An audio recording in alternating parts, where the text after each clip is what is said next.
Rapture is overflowing with memorable locations and set pieces. In developing a world that feels organic, lived in, and functional, Irrational managed to create a space that feels perfectly suited to the story and action that takes place in it, which begs a question: did the plot shape the location, or did the plot fit squarely into a world that was already established?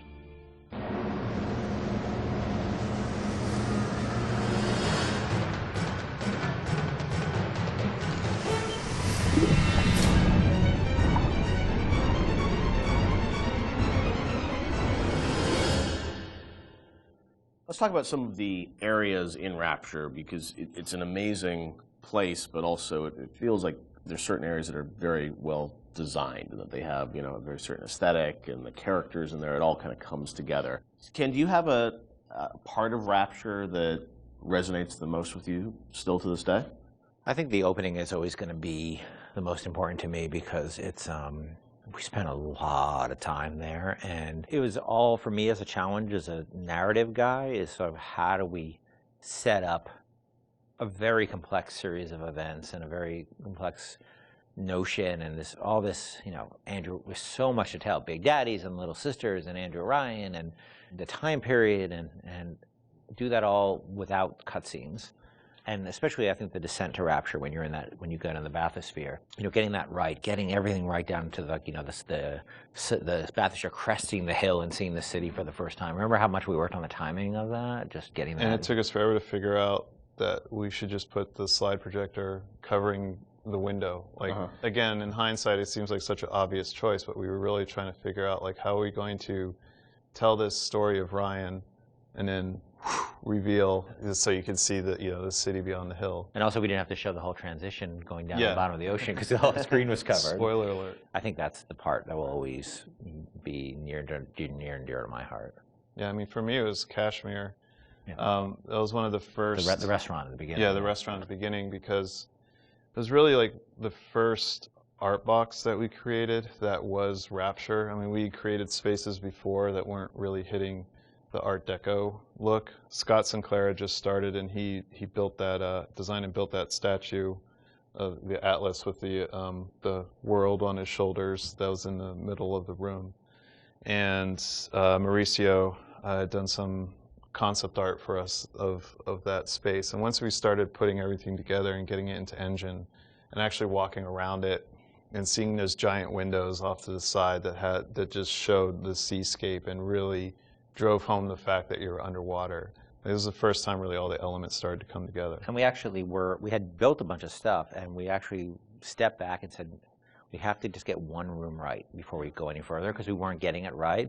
And so Mauricio did that concept drawing. Yep. We worked really hard on that statue, and that statue, I think, was the first object we really built in the game that was a BioShock. So we just stayed in that room for like a month until we got it right. And I think the original concept actually had a tram running through it. So it was like even more complicated, and that was one of those things where we had to keep pulling back to really focus on what the bare essence of that room was. Were there parts of Rapture that you never were able to realize that you sort of still missed? The zoo. People talk about Fort Frolic, right? That I was excited about. Not everybody was excited about the zoo, but I don't know why I was excited about the zoo, because it would have been a nightmare. We had another area that was prior to Arcadia that was more of a straight up agriculture, forest type of area. Before we had the bathyspheres, we had a whole sort of subway transport system in Rapture, which we spent a lot of time thinking about, and then just realized that these little submersibles would be a much more realistic and much better solution. You were going to be able to move between locations in that subway system?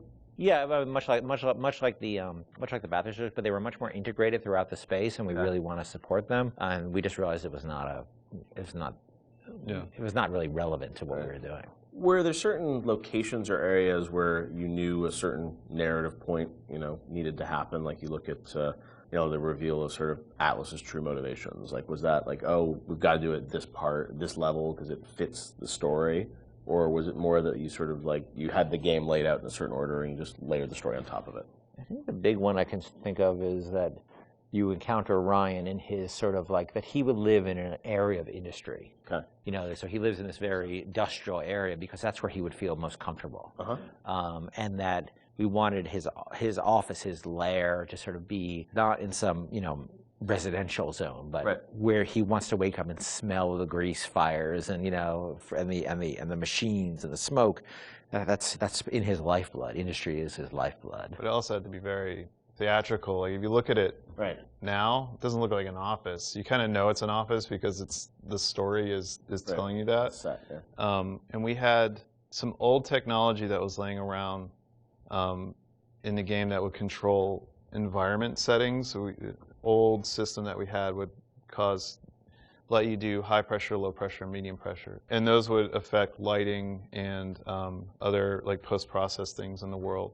And that was a system that was cut, but because the code was in, we were always trying to figure out ways to use it. And one of the ways that we used it was in the Andrew Ryan sequence, because we didn't have a lot of narrative storytelling tools.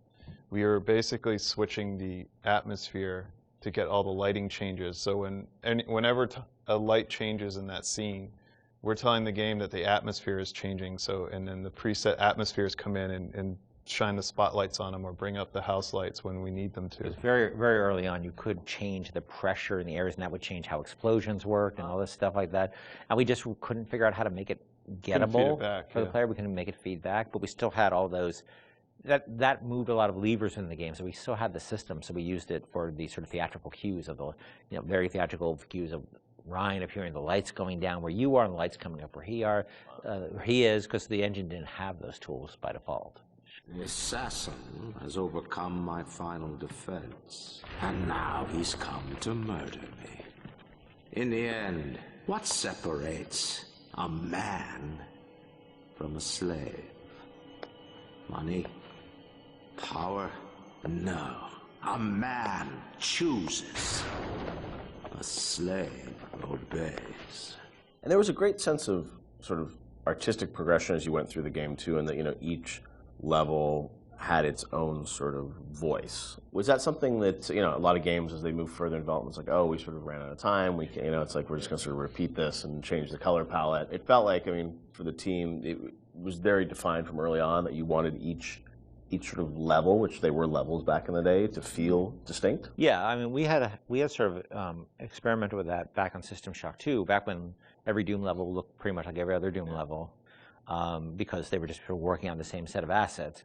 We decided with our very rudimentary tools in System Shock 2 that we would progress with color, and every deck would feel different from a color standpoint, even though most of that was lighting, or textures, nothing really more. But we had the tools to actually, sort of theme levels. I think a lot of this goes back to, I think my first memory was actually from when I was 1 year old at the Montreal World Expo. You remember when you were 1?